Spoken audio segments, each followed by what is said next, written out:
बिस्मिल्लाहिर्रहमानिर्रहीम। अस्सलाम वालेकुम। ख़वातीन हज़रात, यूरोप 2023 से इतना परेशान क्यों है? 2023 में क्या होने वाला है और क्यों सऊदी अरब और अमेरिका समेत पूरी दुनिया तैयब उर्दगान और तुर्की से खौफज़दा है?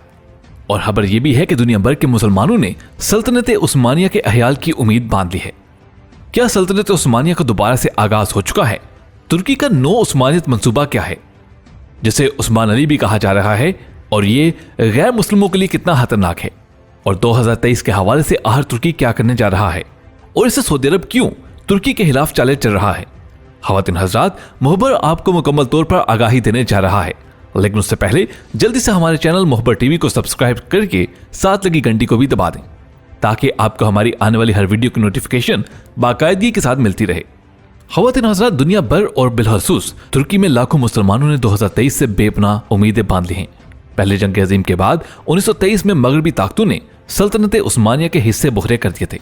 मुसलमानों के लिए इस सानहे को 2023 में 100 बरस पूरे हो जाएंगे। कई बरसों से तुर्की और अब हालिया कुछ अरसे में पाकिस्तान में भी ये खबरें गर्दिश कर रही हैं कि अगले 5 बरस में तुर्की और मगरब के दरमियान तय पाने वाले बाज़ मुआहदों की 100 साल मुद्दत पूरी हो जाएगी। इसके नतीजे में न सिर्फ तुर्की को अपनी हदूद में तेल निकालने और आबनाए बासफोरस से गुजरने वाले जहाजों पर टैक्स लगाने का इख्तियार मिल जाएगा, बल्कि मक्का मुकरमा और मदीना मुनव्वरा भी सऊदी हुकूमत की बजाय तुर्की के कंट्रोल में आ जाएंगे। ये तीनों इंतहाई हैरत अंगेज खबरें फैलाने वालों का दावा है कि तुर्की और मगरब के दरमियान खुफिया मुआहदों के तहत तुर्की को अपनी सरजमीन से तेल निकालने से रोक दिया गया था। इसी तरह अपनाए बासफोरस से गुजरने वाले बहरी जहाजों पर वो 2023 तक टैक्स भी नहीं लगा सकते। इसके अलावा अंग्रेजों ने एक और खुफिया मुआहदे के तहत साबिक सल्तनत उस्मानिया में शामिल हिजाज का इलाका सऊदी अरब के हवाले किया था। ये मुआहदा भी 5 बरस में खत्म होने जा रहा है और इस्लामी दुनिया की क़यादत दोबारा तुर्की के हाथ में आ जाएगी। आलमी तारीख और बैनुल अक़वामी मुआहदों का इल्म रखने वाले जानते हैं कि ऐसा कोई मुआहदा मौजूद नहीं, लेकिन इस बात से भी इनकार नहीं किया जा सकता कि मक्का मदीना समेत हजाज मुकद्दस पर तुर्की का असर रसूख दोबारा बहाल होने समेत कई हैरत अंगेज आलमी तब्दीलियां मुस्तकबिल करीब में रूनुमा हो सकती हैं।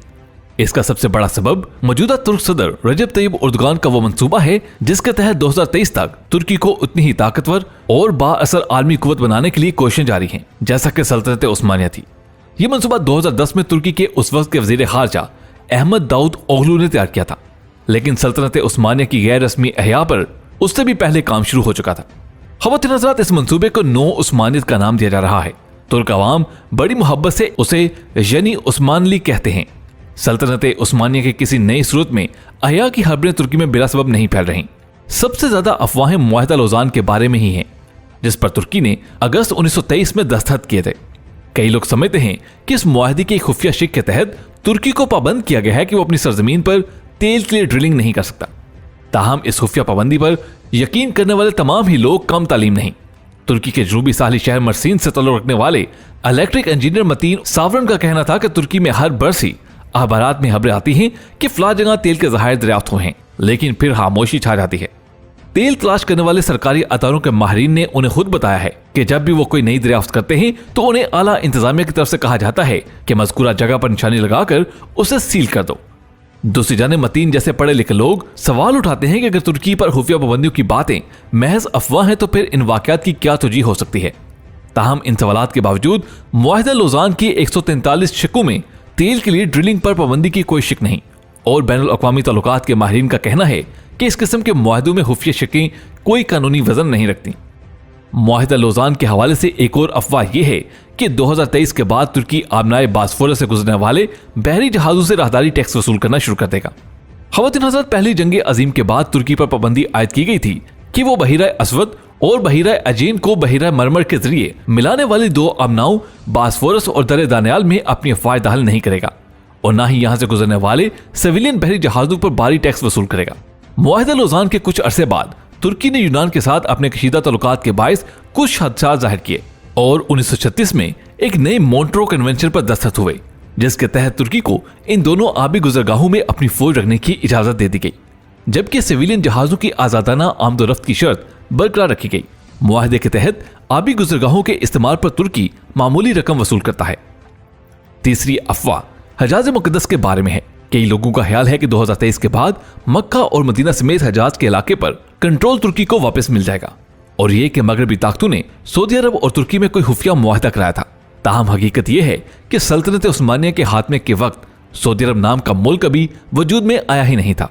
सल्तनत उस्मानिया 1919 में मगरबी ताकतों से तय पाने वाले मुआहदा मदरूस के तहत पहले ही हजाज से तकरीबन 10 बरदार हो चुकी थी। खुफिया मुआहदा या खुफिया शिक्कों से मुतल्लिक खबरें अफवाह होने के बावजूद मशरिक़ वस्ता के तेल के वसाइल पर कंट्रोल हासिल करना, अबनाए बासफोरस से गुजरने वाले जहाजों पर टैक्स लगाना और हजाज मुकद्दस पर असर रसूल बढ़ाना तुर्की के बड़े अहदाफ में शामिल है।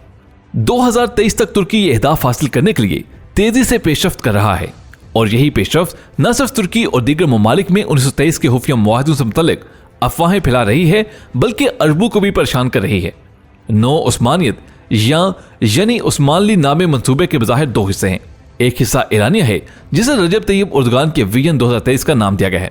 उसमें तुर्की की मुआशी तरक्की के हवाले से अहदाफ का जिक्र है, लेकिन दूसरा गैर एलानिया हिस्सा ज्यादा अहम है जिस पर खामोशी से अमल हो रहा है। यानी उस्मान लीग की पॉलिसी को एक जुमले में यूं बयान किया जाता है कि तुर्की उन तमाम ममालिक और हितों के साथ ताल्लुकात मजबूत करेगा जो माजी में सल्तनत उस्मानिया का हिस्सा थे।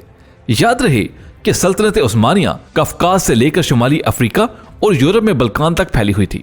उर्दन, फलस्तीन, मिस्र, इराक, शाम और हुजाज उसका हिस्सा थे। गो के यानी उस्मानली में इन इलाकों पर दोबारा कंट्रोल की बात नहीं की गई, लेकिन ताल्लुकात मजबूत करने की बात से भी अरब ममालिक बिलखसूस सऊदी अरब और मुत्तहिदा अरब अमारात परेशान हैं। कई वाकयात से जाहिर होता है कि उनकी परेशानी कुछ ऐसी बेजा भी नहीं। दिसंबर 2017 में तुर्की ने बहिरा अहमर के किनारे वाक़े सूडान के साहली शहर सवाकुन को 99 साल लीज पर हासिल कर लिया। यह जगह सल्तनत उस्मानिया का हिस्सा थी।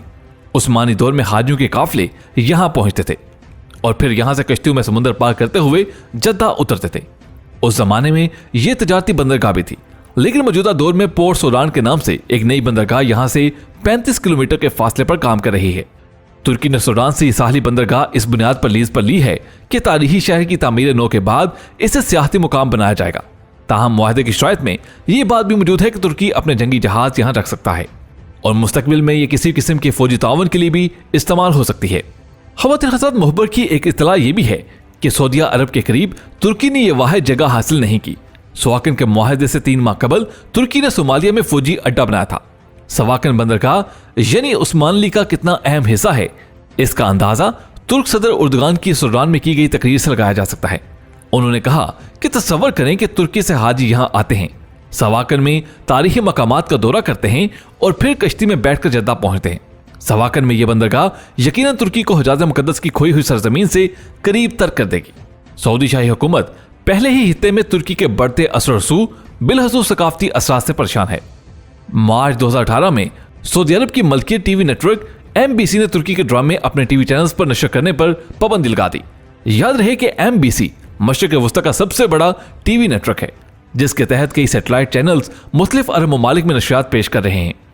तुर्क ड्रामों पर इस पाबंदी की वजह सुल्तान सुलेमान जैसे वो ड्रामे हैं जिनमें सल्तनत उस्मानिया की शान शौकत दिखाई गई है। यह ड्रामा पाकिस्तान में भी बेहद मकबूल हुआ। ख़वातीन हज़रात, आबनाए बासफोरस में गैर मुल्की जहाज़ों पर भारी टैक्स लगाने के लिए भी तुर्की ने रास्ता निकाल लिया है। पिछले कई बरसों से इस्तांबुल में आबनाए बासफोरस के मुतवाजी एक और नहर निकालने का मंसूबा जारी है। इस नई नहर या चैनल की तकमील की सूरत में इस्तांबुल का यूरोपीय हिस्सा जजीरे में तब्दील हो जाएगा। तुर्क हुकूमत ने मंसूबे का जवाब ये पेश किया कि आबनाए बासफोरस पर जहाज़ों की ट्रैफिक बहुत ज्यादा है और नया चैनल इस दबाव में कमी लाने में मुआवन साबित होगी। ताहम ये बात भी खुलकर कही जा रही है कि नई समुद्री गुजरगाह पर मॉन्ट्रो कन्वेंशन का इतलाक नहीं होगा और यहां से गुजरने वाले जहाजों से तुर्क हुकूमत अपनी मर्जी का टैक्स वसूल करेगी।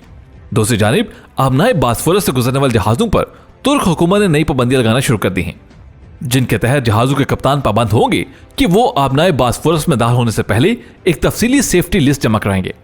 ऐसे हालात में कहा जा सकता है कि 2023 तक गैर मुल्की जहाजों से भारी टैक्स वसूली की तुर्क तैयारियां मुकम्मल हैं।